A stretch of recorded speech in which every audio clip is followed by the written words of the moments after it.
プリント合板とは、表面に模様が印刷された合板のことで、内装壁材として使用されています。今回はプリント合板に壁紙を貼る前の準備、下地調整の方法をご紹介します。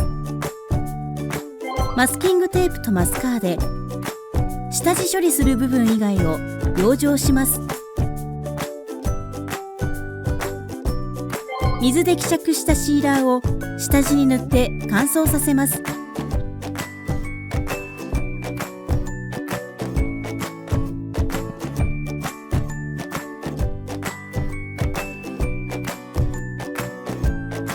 合板の溝にパテを埋め込み、溝以外のパテを削ぎ取ります。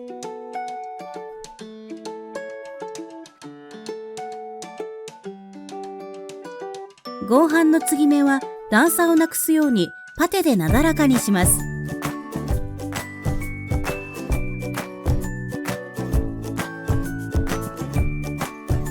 全体が白っぽくなるまで乾燥させます。下塗りパテが乾いたら軽くサンドペーパーをかけます。下塗りしたパテが乾くと痩せてへこむので、下塗りを覆うように上塗りして平らな面に仕上げます。乾燥させたら下地調整の完了です。サンドペーパーをかければ、ここに壁紙を貼ることができます。